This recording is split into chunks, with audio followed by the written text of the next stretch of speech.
And we're live. Welcome to Music Matters with Jason Tramm. Thank you so much for joining us for our unique podcast community where we explore the triumphs and challenges of the performing arts world as seen through the eyes of distinguished colleagues. Thank you so much for helping us grow. We recently hit 1,600 subscribers on YouTube. So please subscribe to us and smash that bell icon for the most up-to-date information on our upcoming guests and topics. We love it when our audience likes and shares our videos as it helps our community grow.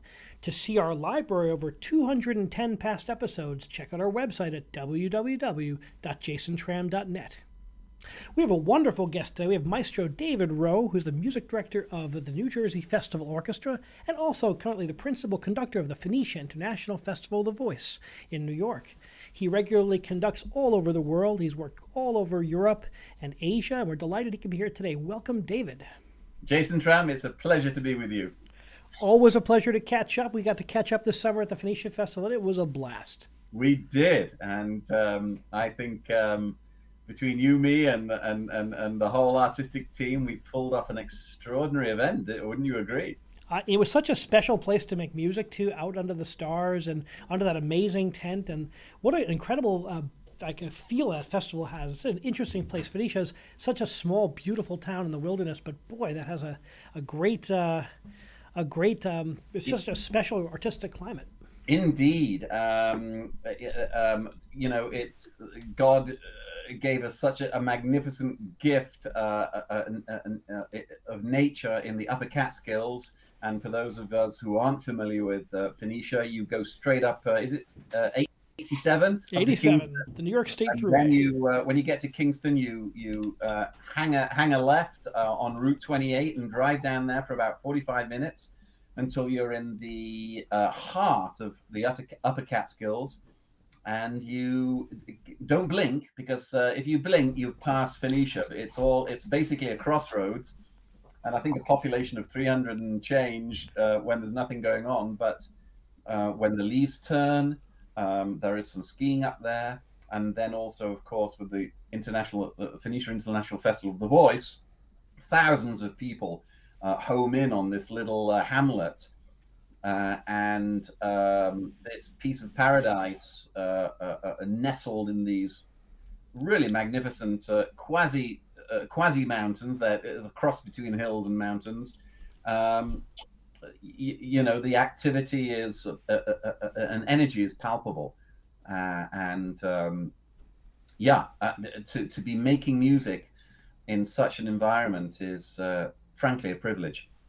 Well, shout out to Maria Tadaro, who's been on the show twice already, and also to Louis Oti, the artistic leadership over there. Now, David, you've been there for a while. When did you start working at the Phoenicia Festival? I have. I believe it's my 9th year as the music director.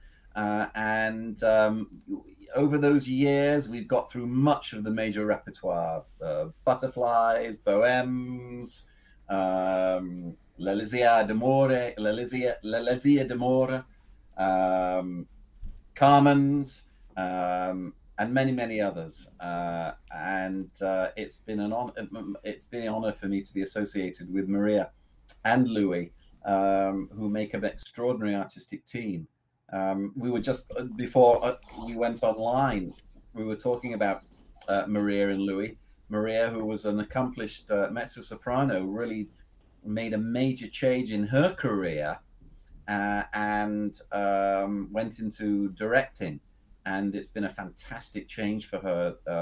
I think for her, it's an outlet which is so much more expressive than singing. It's not for everybody, but for her, multiple talents, organizational, visual, conceptual talents lent itself to directing in a way the body of a singer wasn't big enough for her personality. It's amazing how people discover or do things like that. So you try something new out, and all of a sudden you say, "Hey, I love this. This is something I can really do." And Maria really has found something exciting, and I think she's going to be directing in a lot of places. Well, absolutely, and you know what? Look, at the risk of making you blush, look at yourself, Jason. On the one hand, a traditional, very, very accomplished opera and orchestral and choral conductor, but it's extraordinary how you have diversified into producing, into administration, and into this extraordinary digital platform, which you are tremendously successful at. And isn't that what life is about? We try things and we discover new paths and new journeys that we perhaps would never have discovered we were able to do had we not simply tried it. It's amazing. I mean, for me, the whole podcasting thing came out of my son and I having a conversation because we were bored of doing yard work in the backyard during COVID. We were outside so much more than we ever before, but we needed to do something creative. My son's got the technical experience. I, of course, have the musical experience. I'm like, what can we do a podcast about? He's like, how about, talking about music and musical innovation? I'm like, And I missed my colleagues so much. I missed the conversations we're having right now, that people just get together and talking about life. I mean, Yeah. a lot of my favorite memories as a conductor are talking to my colleagues after the rehearsal or after the shows, and that's really Yeah. a lot of the greatest times. And Yes. it's like a little behind the curtain. Yes, yeah, that's fascinating how really this new creativity coming from you was a result of demanding that you wanted to make yourself useful in during a lockdown. And I had a similar experience, and that an aspect of my artistic vision, which is I've discovered since the lockdown. I was insistent that I not be locked away in a room and the key thrown away. The pandemic for me as an artist was crippling, both particularly mentally, in that it was like a forced retirement. And whereas we as musicians, art is a vacation. It's part of what we have to do. It's as natural and as sustaining and nutritious and vital as breathing air. And when this is taken away from us, we die inside. And so I was insistent that myself and my company do something, obviously responsible and safely, but we weren't just going to lie down and lock ourselves in a room and throw away the key. So what we did was a series of movies, if you like, whereby we brought the orchestra together and using multiple high definition cameras, decided to take specific pieces from the repertoire and bring them alive as best as possible in a visual manner. Now, in doing that, of course, it had to be directed. My vision for this was to, how can we say, to mirror or attach the musical essence, what I felt was going on in a score, with some kind of visual representation, whether it be the cellist playing the cello line, or whether it be the flute expressing a solo being played by the flute. And then also by working with Dance Theatre of Harlem in commissioning them to choreograph dance, a dance work, which was usually only heard in the concert hall. So the emphasis was a visual representation of the music, which is important to me and what I believe is important to the audience. And that's amazing. How long did it take to put one of those together, and how many of those did you do? Yeah, well, we did 3. And the pre-planning and the post-production took most of the time. Because the vision was to marry sound with visuals, it had to be directed, and I played a major part in that. And this was something I'd not really done before. And I'm rambling a little, but the point... Not at all. I say during COVID, a lot of us became like, had to take this kind of new approach to things. Otherwise, there was no way to make music. So everyone had to expand their skill set. And what an incredible way. I mean, you have such great vision of what you want with the music. How did that translate to the visual? Yeah, well, it was a lot of pre-production direction, deciding, right, in this phrase the camera needs to goes there, right, in this moment the camera needs to pan out, right at this moment it needs to be on conductor. So I got very much involved in directing, and this I found so stimulating, and so I want to do more of this. And I only mention that as a new avenue that we as artists and professionals discover sometimes in times of need. That's for sure. We're going to talk more about that. We'll come back to some innovation and ideas like that. Tell us about, did you always know that you wanted to be an artist? Ah, that's a good question. Um, my schooling was rather extraordinary, unusual in England, in that at age 9, I was sent away to boarding schools, specifically a cathedral choir school, Ripon Cathedral Choir School. And when I say boarding, I don't mean dropped off on Monday and picked up on Friday. I mean dropped off September the 3rd and picked up Christmas Day. So I was essentially in a boarding school institution, which had a heavy emphasis on music. And when I say heavy emphasis, I mean every morning at 7:30 we'd rehearse for an hour. Then we'd be marched off to the cathedral to rehearse for another hour, and then every single night we would sing choral evensong, um, a set of psalms, a reading from the New Testament, reading from the Old Testament, all sung, and then an anthem. And all this was done when I was 9, 10, 11 years old. So it was like music was the thing that I just naturally did. Most often I had to do, and that's what life was about. So it was so imprinted in me that music was going to be an essential part of my life. When I actually started to become aware as a human being, as one does when one gets in teenage years, it just seemed natural that I was going to go into music. I couldn't imagine doing anything else. So Were your parents musical? I'm sorry? Were your parents professional musicians? They were not. My mother was a nurse, and was in Manchester, Manchester Royal Infirmary when the Germans bombed Manchester in the Second World War, and her hospital was hit, believe it or not. Wow. And then she was a teacher after the war and in the 60s and 70s. My father was in the medical profession, working for Beecham Research Laboratories, which later became GlaxoSmithKline, and he was on the sales side. But they were lovers of music, and they insisted that each of the sons, and I'm the youngest of 4, played a musical instrument, a string instrument actually, because they wanted to form a string quartet. Ah, And I was given the cello. very nice. Holding down the low end. That's good. I've also got 4 children. I have 3 brothers myself. So lots of the number 4 going on.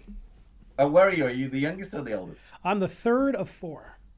Mm. Wow. And are the others musical? No, not all 3 of them. Nope, none of them. Okay. My parents also weren't professional musicians, but they were lovers of music and they supported it all the way. And Well, Jason, how did you get into music then?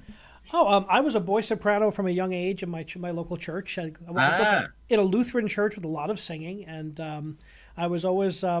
They heard I had a nice voice, and they were giving me solo, so I was up there singing as a young boy soloist, and that led to musical theater. And I was the highest soprano voice up until my freshman year of high school, and all of a sudden, crashing down to the tenor.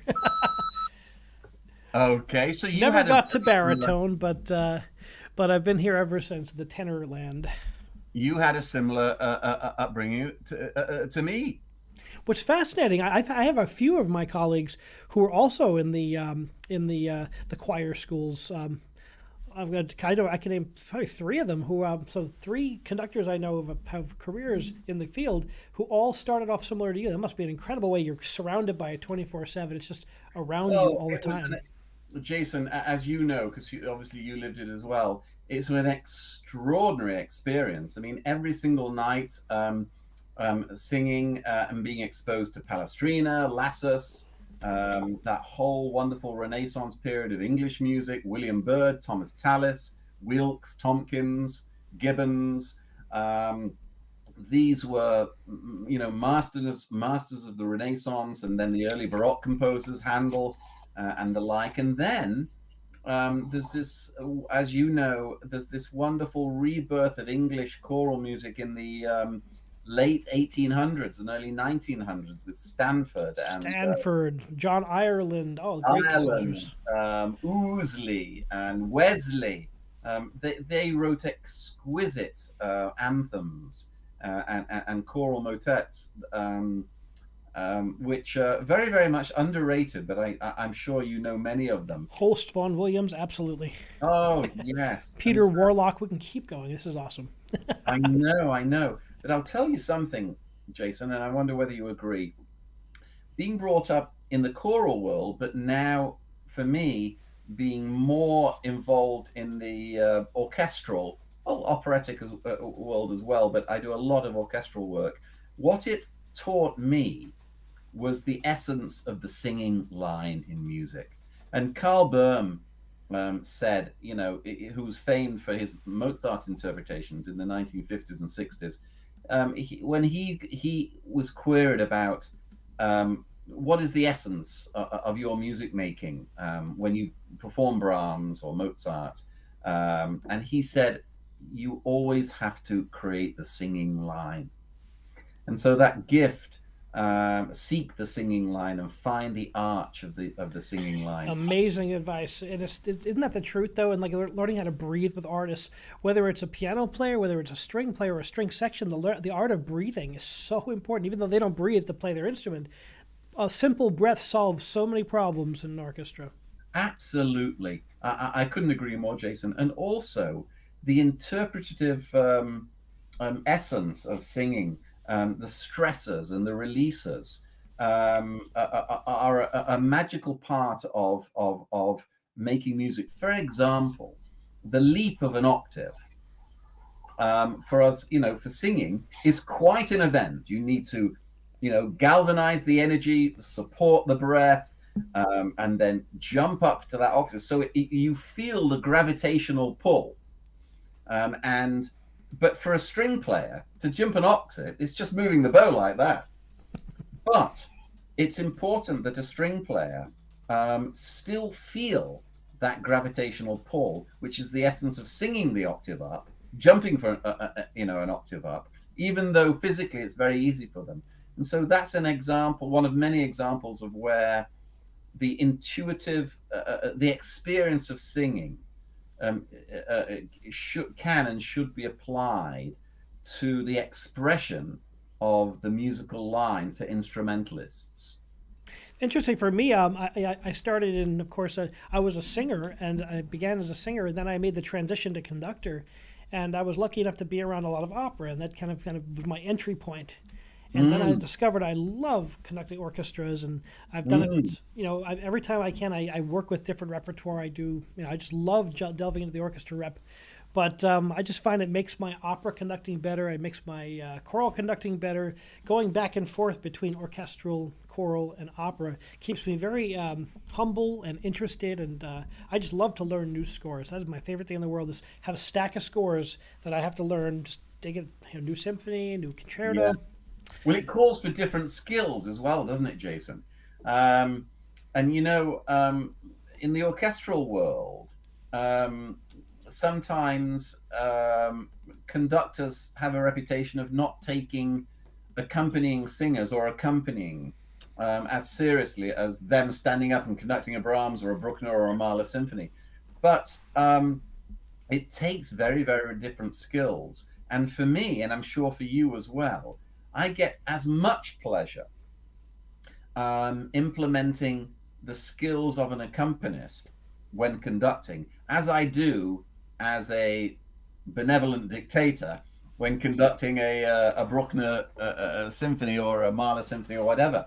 The art of just catching when accompanying, the art of catching and the art of creating a beautiful musical bed for the soloist to proverbially lie on, it gives me, and I'm sure you, enormous pleasure to create that excellence and that professionalism for the soloist to feel comfortable. There's nothing like that, and there's always even a piece like like a Scheherazade or a piece that's got a lot of solos in it.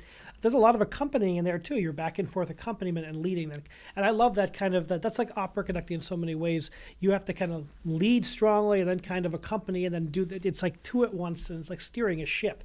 I'm avoiding the rocks, looking at the long range destination. It's absolutely. Maybe some of our audience members who dance.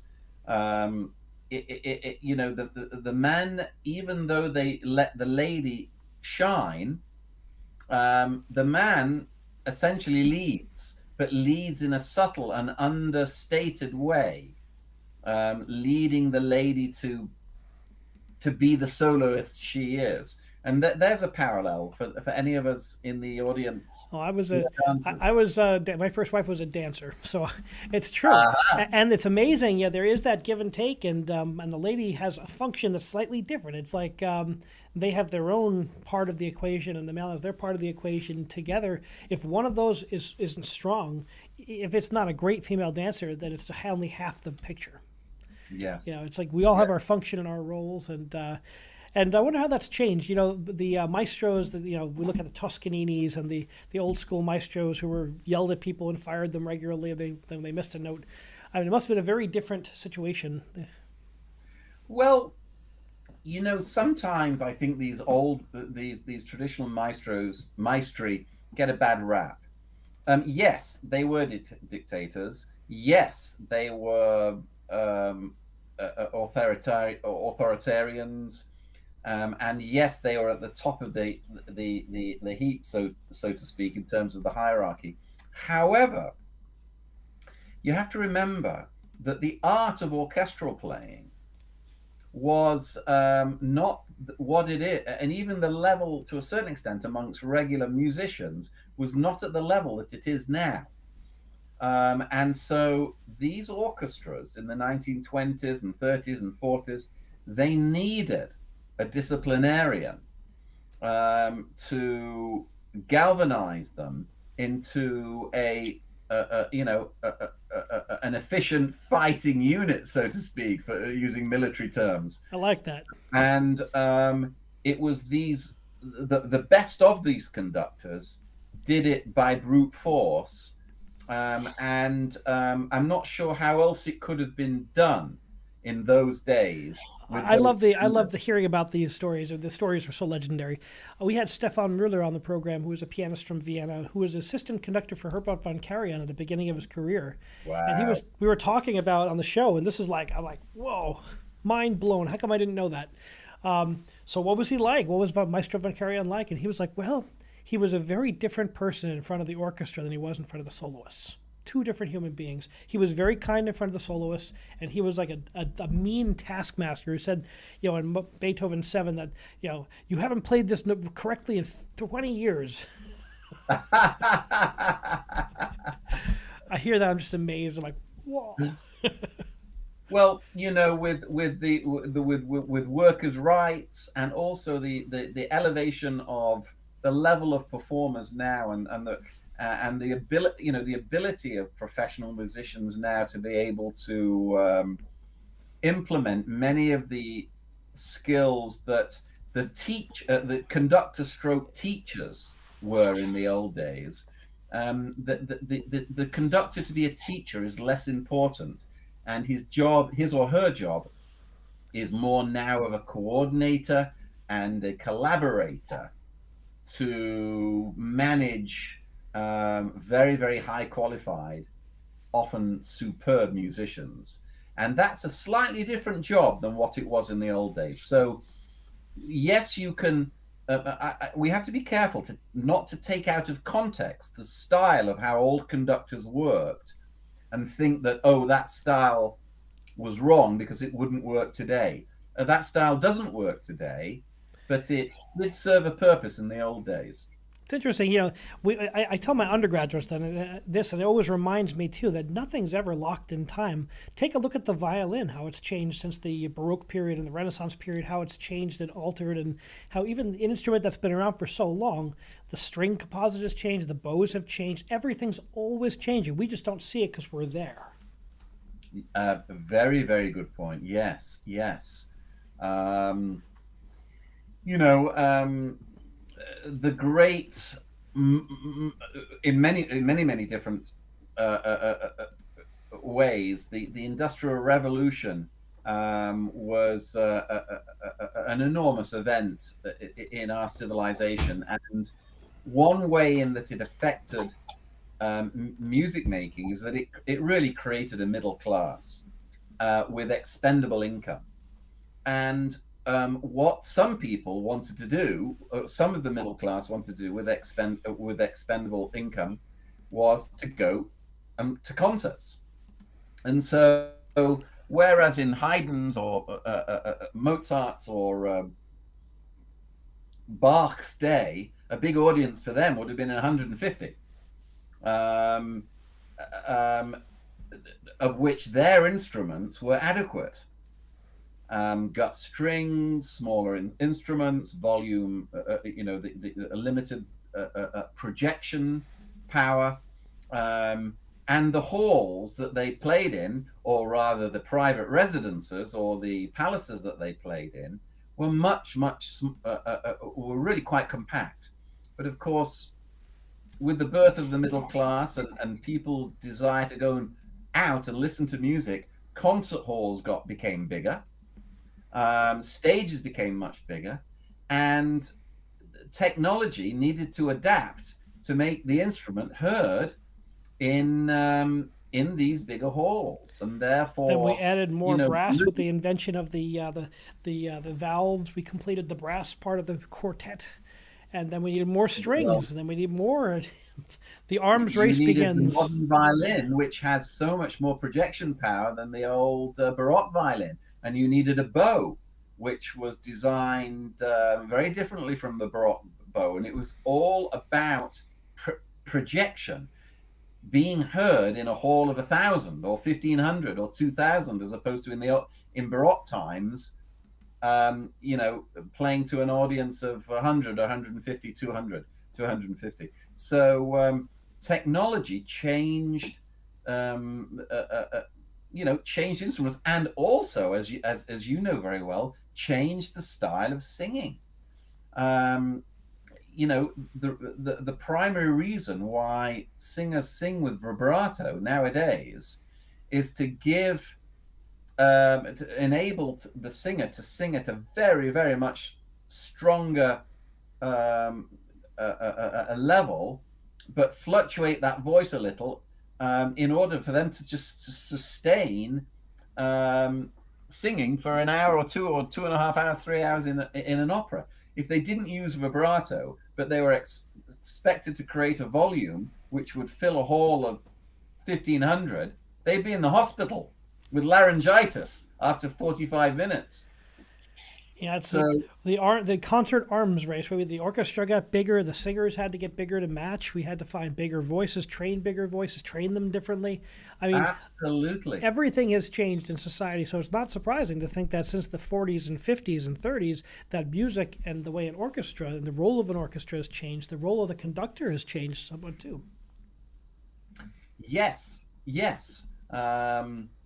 The role of as we touched upon it before, the role of the conductor has very much changed from being essentially schoolmaster to collaborator. And I was you might know, I was the assistant conductor at the Boston Symphony under Seiji Ozawa from 2002 to 2005, and Seiji Ozawa was one of the more famous assistant conductors also of Herbert von Karajan. And I watched him for 3 years deal with the Boston Symphony Orchestra, and it was tough for him because he had one foot in the old world, and then one foot in the world of a modern A orchestra, and he found it very difficult. And in the end, he coped by saying less and less and less, and showing more and more with his gesture. And that's what he, of course, Seiji Ozawa is and was famous for, his balletic style of gesture when conducting. What an amazing opportunity to be around such a fascinating musician. What are some things you learned in your interaction with Maestro Ozawa? Well, it was almost exclusively my day-to-day observation of him gesturizing every detail of the score in his fingers, in his hands, in his forearms, in his upper arms, and in his body. He was a master controller of the orchestra through gesture. And that was the thing that I learned most from him, learning how a stroke or a movement of the arm, or a particular execution of the ictus, which is the flick in between the beats, or the suspension of time through moving his arms. This is what I learned from him. And I don't think there's ever been a conductor before or since who had such mastery, control of a 110-piece orchestra just by moving his arms and hands and fingers. That's what I learned from him. Thank you for sharing that. That's what an amazing person to be around, to absorb that from and take that as you go on your career. So you went to college to study cello originally? Well, I went to college, as I mentioned to you, my musical education started at 9 at Ripon Cathedral Choir School, singing evensong every night, 4 times on Sunday. And then I went on to another boarding school in England, what we call a public school, but in actual fact, they're called private schools. And the famous ones in England, are Eton and Harrow, and I went to one called Lansing College, which was right on the south coast of England near Brighton, and it was musically based, and I studied cello there. But I actually exercised my fledgling conducting wings whilst I was in my choir school, and the reason is because the choir was split into 2 halves. Which was set on each side of the building, and one for those of us in this who know this world, on one side was decani, and the other side was cantoris, and so we faced each other as we sung the psalms and the antiphonals and the anthems and the hymns. But there needed to be someone to conduct, to keep these 2 sides together, and it was the responsibility of the head chorister, of which I was in my final year, to do that. And what I would do, I'd just put my hand up on the pew like this. I don't know whether your audience can see this visually or not. They certainly can. And just beat like this. Nothing, nothing, not Seiji Ozawa style, but on the pew, beating a steady beat to keep the opposite side of the choir, which is on the other side of the room, together. And so I was doing that at age 13, and that gave me a very good sense of pulse, manifest through body movement. So it begins. Yes. But then I did go to Manchester University studying cello, but at that point I realized that there were just people around me better than me on the cello, and I probably would have ended up in 3rd desk in the Liverpool Philharmonic, or if I'd worked hard, maybe the Philharmonia Orchestra or whatever. But the ego I have, Jason, that's just not good enough for me. So what I did whilst I was in Manchester was Manchester University in England was organize ensembles and I actually organized an ensemble called the Schoenberg Ensemble, which specialized in expressionist music. It's a And great way that's to do something totally new and exciting. Why did you choose yeah. expressionistic music? I'm sorry. Why did you choose Schoenberg and the Second Viennese School? Yes, well, partly at the time I was a bit of a rebel, and I wanted to shock people. So doing Webern and Albenberg and atonal music was something to get noticed. But also, I did like this very dramatic, in-your-face music, and but beyond that, Jason, of course, to conduct this stuff, you have to really be quite competent. And so by trial by fire, I really very, very quickly developed a technique to be able to get through Schoenberg's Chamber Symphony No. 1, Opus 9, and the Albenberg 3 orchestral pieces, and on all this stuff. You really needed quite a capacity to be able to conduct. And you jump right in the deep end of the pool. No yes, Mozart absolutely. 29. I did Mozart 29 was my first orchestral piece, and that was like a good place to start. I was already a choral conductor. You went the other way. You went the gentle way and a nice grade up. But boy, I love conducting. Anytime I've gotten to do any of the really modern, I love Stravinsky. I love Schoenberg, and it's just such a different means of expression. It's very powerful. People underestimate his music making, I think. Yes. Yeah. This Viennese school made up of, primarily the great leaders of it were Schoenberg, Webern, and Albenberg. And perhaps Albenberg, in my opinion, was possibly the most, I wouldn't say talented, but perhaps the most musical. His Lulu and his violin concerto are stunning. They are. Just stunning. And this whole expressionist music, it's an acquired taste. And in the end, to be frank, I think Arnold Schoenberg, he just went a little academic and fell off the rails a little. But he was pushing us all in the day to search for new means of expression, and he will go down in history as a leader, a pioneer in 20th century and 21st century music. I tell my undergraduates there are some composers that it's like if the musical world is a flat lake, you throw a boulder in it. That was like Beethoven, Schoenberg, Stravinsky, people who made such an incredible, and the waves are still rippling. When I went to college in the 1990s, it was still almost all expressionist composers, people writing serial type music. It's starting to shift now. We're starting to see more, minimalism creeping in there, and there's more positive. There's the return to tonality, but it was, a lot of the audiences still think of modern music as going to be serial because of that. Well, I think you expressed it very well, Jason. The boulder thrown into the pond, creating the ripples. But perhaps in this case, the ripples are more important. To be very frank, I don't think I would buy a ticket to go and listen to much of Schoenberg's later works.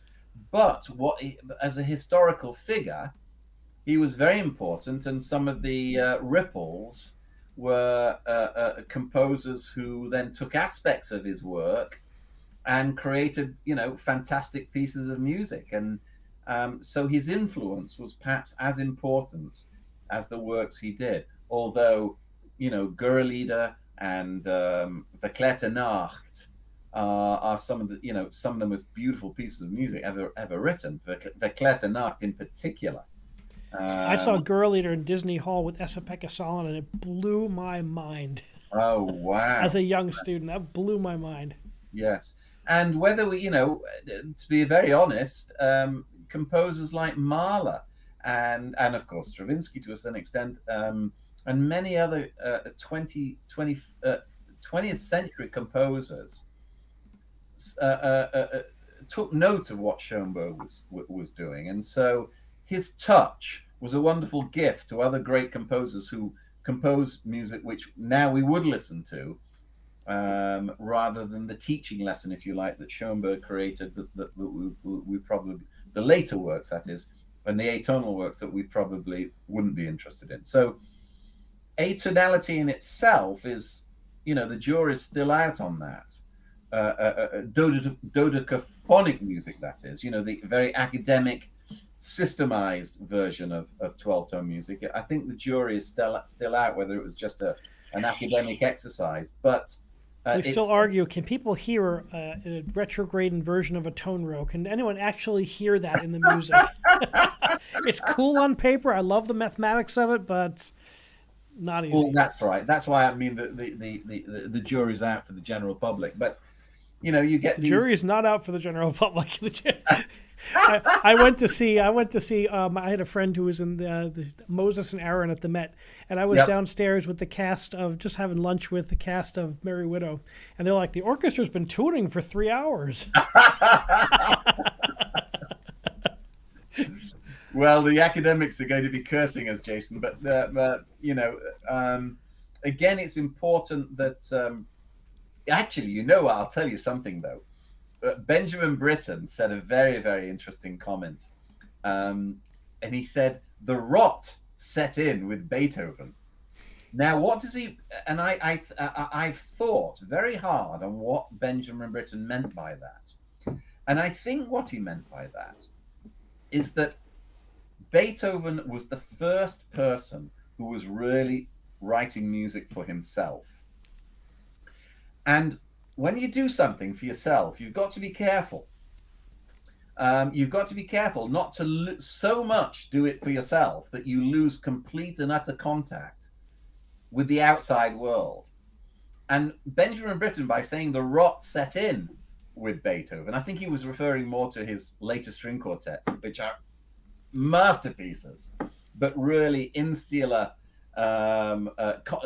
self-contemplations of an absolute genius. But he was meaning, and Brahms to a certain extent in his later works did this as well. But I think when Benjamin Britten says the rot set in with Beethoven, he means that this idea of composing for yourself started with Beethoven, but then it went off the rails with Schoenberg and the whole 20th century atonal, dodecaphonic, 12-tone movement, in that it became simply an intellectual exercise that can only be understood and enjoyed by those in the club. Boy, I love that the rot sets in Beethoven. That's fascinating. Could it be the another possible way I'm thinking of that would be that the individualism in music? I mean, Mozart never would have thought that, he probably wouldn't have said that my music will be around in 200 years. They wrote music for the now, right? They were writing music for each other. In Mozart's time, the symphony was like each other. True. That's the key thing you said. They weren't just writing it just for their own personal intellectual gratification. They were writing it for other people, so they had to be brought down to some kind of earth, gravitational pull down to earth, for it to be acceptable in some way to the people who were listening to it. Mark Terenzi is jumping in here on Facebook Live. Welcome, Mark Terenzi, Dr. Terenzi from Keene University, good friend and colleague. He says, I identify with David's comment about Berg versus Schoenberg in that Berg seems to be the more emotionally communicative composer. I think that difference is typified by Schoenberg's Gebrauchtmusik, for music for use. Got some nice academic comments. I love that. Yes. Good. Yes, good for you, Mark. Good to hear from you, and a very good point. And I am in agreement that Alban Berg, and my goodness, was so unlucky that he wrote such little music, and he died relatively young. Who knows what he could have produced had he lived another 20, 30, 40 years. But he wrote music that was truly expressive, but he was absolutely committed to the avant-garde. And so these two tensions of atonality but musicality and expression he grappled with to the end of his life. He arranged his tone rows to be a little closer to tonal. They actually, Yeah, yes, yeah, and yeah, it's but all of all three of them and many of the other followers, if you look at their early works, they were master composers of the post-romantic style. I mean, the classic case with Arnold Schoenberg is his Verklärte Nacht, which sounds like Richard Strauss on steroids. Or you listen to Alban Berg's 6 early pieces, 6 early Frühlieder, I think they're called, for soprano and orchestra, and they're absolutely beautiful. There's some kind of cross between Zemlinsky and Mahler, and a bit of Schrecker and a few other those Viennese post-romantics. But the mastery of orchestration, the manipulation of instruments, and also the material, it's absolutely beautiful. So these were master composers that then chose to champion a new system of writing music. And it's, again, the jury's out on whether it was a success or not, but these were no amateurs. No, some of the great minds. And Great minds. So how did you go from your undergraduate education into the professional career? So I tell you how it worked, Jason. I went to do a master's study and achieve a master's of music at Northwestern University, which is in Chicago. And then from there, I felt that I needed to do more study in the orchestral realm. And I actually moved to Kansas City and started doctoral studies at the University of Missouri in Kansas City. It has a conservatory there, and a very reputable one. However, whilst I was there, the itch for conducting became more pronounced. I don't know whether an itch can be pronounced. I'm not sure that the syntax is quite right there, but the itch to conduct became more scratchable. And I thought at the time when I was there, the old Kansas City Philharmonic had just collapsed, and the new Kansas City Symphony was forming, but there were a lot of musicians, very quality professional musicians, looking for work and available for work to supplement the new the work that we're gaining from the new fledgling Kansas City Symphony. And I took advantage of that professional pool by forming a chamber orchestra called the Kansas City Camerata. And in a way, earlier on I mentioned that 15 years prior to that, I was in Manchester and I formed a little ensemble called the Schoenberg Players. This was like the Schoenberg Players Mark II, in that I formed a chamber symphony called the Kansas City Camerata, which specialized more in the traditional repertoire. But I handpicked from this large pool of professional players. And we did multiple concerts throughout the year. I think we had a series of 10 or 12 concerts throughout the year. And that's where I cut my professional teeth as a conductor, getting through all the Mozart and Haydn and Beethoven and Brahms repertoire. But also, Jason, because it was an organization that I founded with a dear friend who created a board of directors, because I was intimately involved in the administrative, marketing and fundraising aspects of it, it was a fantastic education from the inside on how a non-for-profit symphony orchestra in America works. And that has stood me in very, very good stead when I've gone on from there to play the role more of a music director with an established company. I always end up keeping in mind the administrative, the marketing, and the fundraising elements in my brain as I program. And so I pride myself on being a great collaborator with the other team members of a symphony orchestra. And that skill was learned from founding an orchestra myself and having to do what it took to keep the thing afloat. Yeah, that's such an important part of making music, especially in America, right? That's critical. I mean, if you don't have that team model in mind, and if there's not the budget there to do the program, the show won't happen. Absolutely.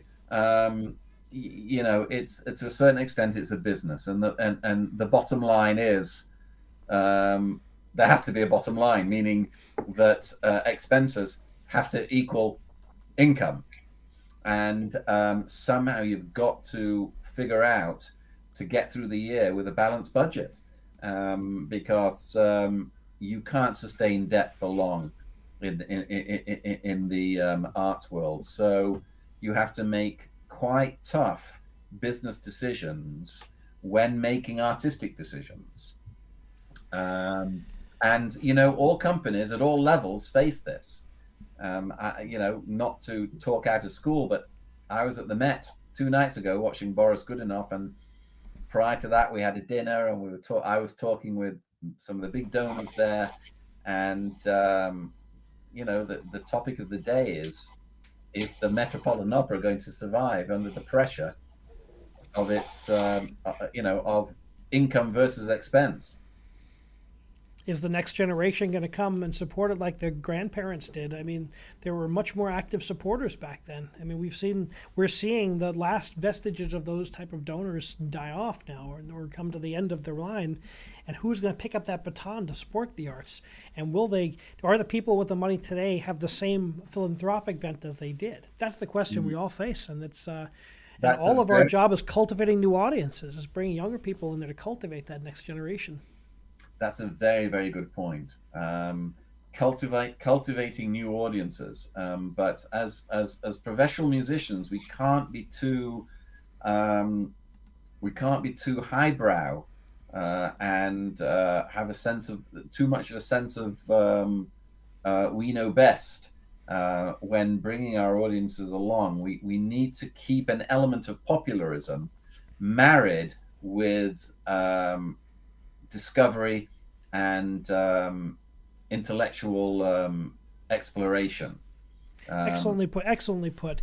These three elements have to somehow create a melange which is balanced, and any one of those which become dominant then betrays, and I mean anyone, whether it be two programs just become completely popular, commercial, or whether it become exclusively an intellectual exercise for the music director, or whether,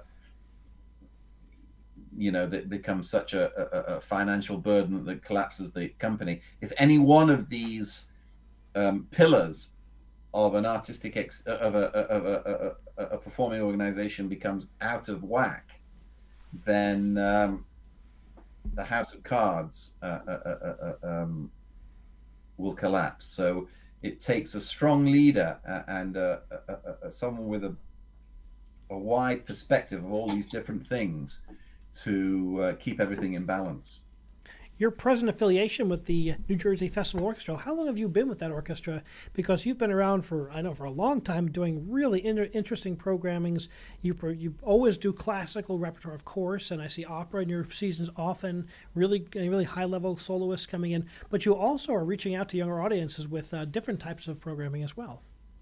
Well, indeed. So we don't, with respect, we don't only do classical music. Yes. We did a performance this last weekend of Mozart's 40th Symphony. We had the wonderful Croatian guitarist star Anna Vidovic to perform the Rodrigo Concerto de Aranjuez. And then we did a Dvorak Slavonic dance. So that's a classic, relatively conservative classical piece of music, but we've done collaborations with flamenco dancers and tangos and we've accompanied Lorne Chaney's 1926 Phantom of the Opera movie, and Greta Garbo's Flesh and the Devil. So we work with Dance Theatre of Harlem, and we do Broadway retrospectives, and we even put on big bands. So the New Jersey Festival Orchestra is an extraordinarily diverse musical ensemble that can play many different genres, and we're very proud of what we do. But I believe that diversity is the key to survival. What I mean by that, diversity, of course, is diversity of artistic genres. We must find ourselves ever more. We must search to be ever more relevant to a broad-based artistic community. I say that we shouldn't be like a museum piece that you put on the shelf. It gathers dust, once in a while, take it off the shelf. No.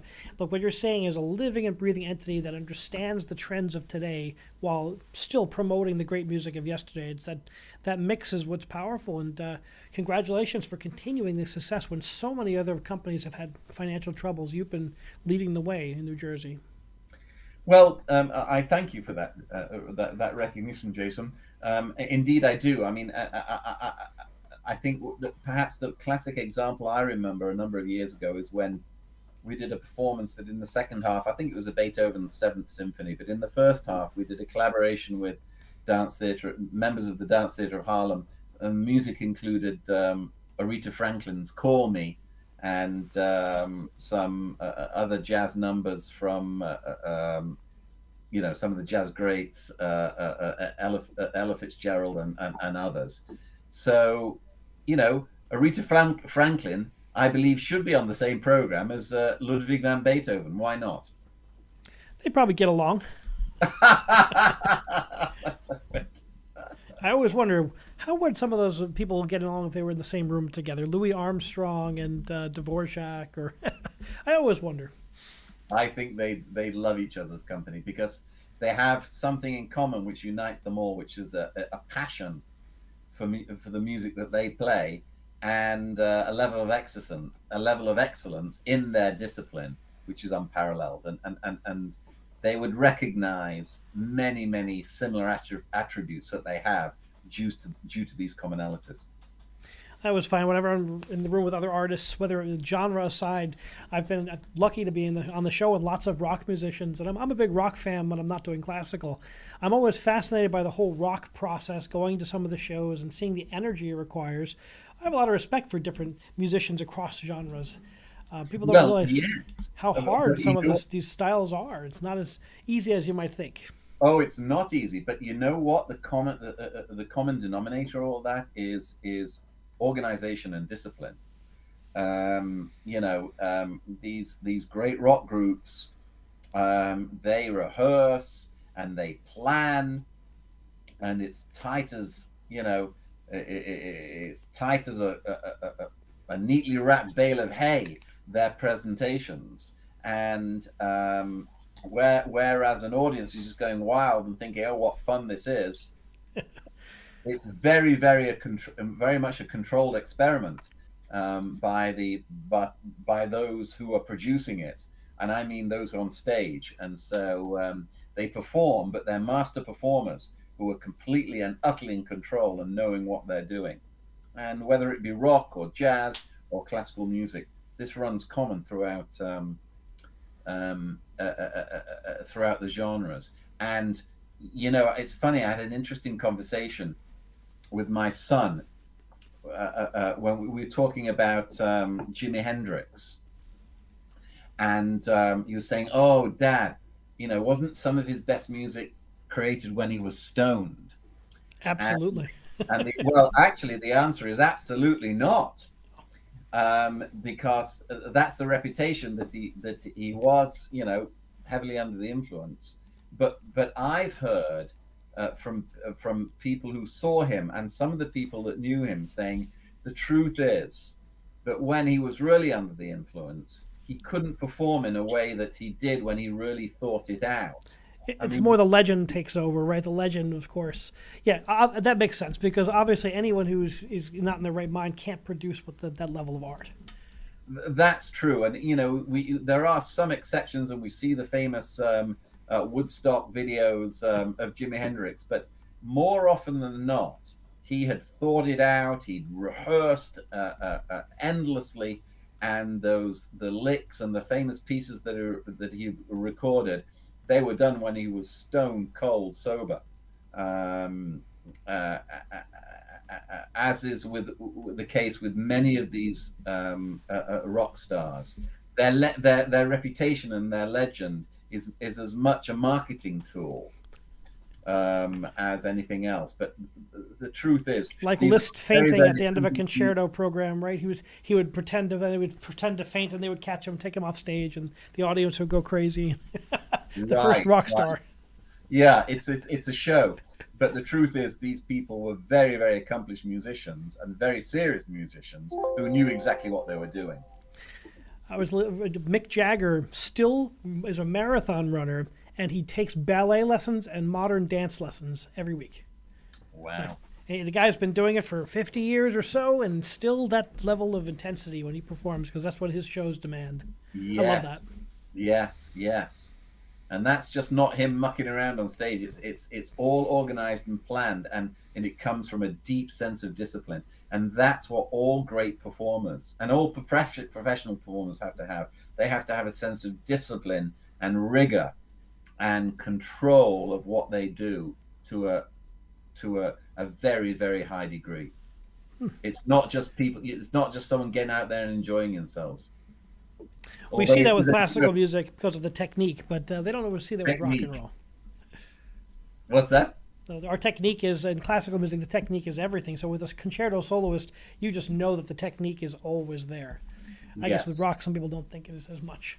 So what is something yourself now would tell your younger self when you were just starting out? What's some advice you'd give yourself?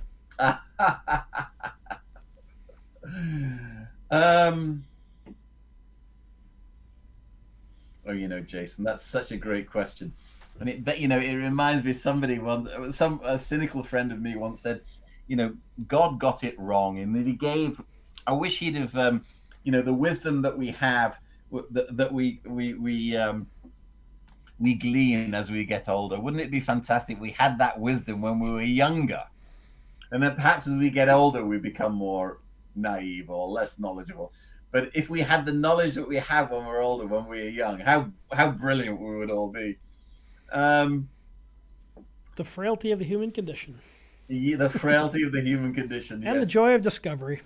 Well, that's it, yes. I'm being facetious when I say God got it wrong. Of course, the great Lord got it completely and utterly right. But when we get older, experience and the knowledge that we glean from our experience makes us wiser, makes us more efficient, makes us have a sense of judgment which is much more accurate.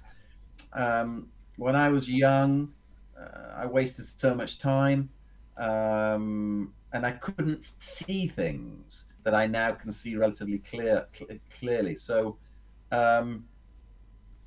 what would I say to myself when I was younger? Keep your ears more open, I think. I probably wouldn't have stopped myself doing the things I did, because I was a great adventurer when I was younger. And those experiences which happened to me as a result of being adventurous created the character and the set of skill sets that I have now, that I apply in my work and in my private life. So it's an accumulation of experience that creates the person in the present. So I wouldn't do anything other in a different way if I had the time again. I would perhaps just say that the most difficult thing for young people is their ability to listen and to absorb, as opposed to grab the moment and charge with the concept that they know best. Good points and good observation. Thank you for sharing that. How can people find out more about you and your work and about the Festival Orchestra of New Jersey? Well, I do. My work is expressed relatively clearly on my own website, davidrowe.org. Forgive me, davidrowe.com. I was going to say, I didn't realize you were a corporation personally. Yes, davidrowe.com. It tells anyone who would visits the site what I do, who I am, and what I have been. The New Jersey Festival Orchestra, of course, has a website, njfestivalorchestra.org, where I'm the music director. And the New Jersey Festival Orchestra is the second or third largest professional symphony in the state, with a very active set of programs. Those two places will give you a clear insight into what I do, as well as to listening to this wonderful pod site, Jason. People can learn so much. I mean, you have so much to say. I just sitting down with you and talk that time a couple times in Phoenicia. It's just such nice to hear someone who's always so thinking so deeply and making such beautiful music. It was a pleasure to collaborate with you, and I look forward to seeing what the future holds. Oh yes, indeed. The feeling is reciprocal. We collaborated on I Pagliacci this summer at the Phoenicia International Festival of the Voice. You put on a chorus. You provided and rehearsed and worked and conducted the chorus, which its standard was unprecedented in the history of the Phoenicia Festival Orchestra, Phoenicia International Festival of the Voice, and we're all grateful to you for bringing that excellence to the stage. Well, continued success, David, and keep on bringing music to the lives of people in New Jersey and beyond, and all your guest conducting and all your fine work. And I hope you come on the show again in the future. I look forward to that moment. Thank you so much for joining us on Music Matters with Jason Tramm. Please remember to subscribe to us and smash that bell icon for the most up-to-date information on our upcoming guests and topics. You can follow us on Facebook, Instagram, Twitter, Google Podcasts, Apple Podcasts. We also have a radio show in New York City from 11:30 to noon on WMCA in New York City. So check us out there too. Thank you so much, and remember, keep music alive.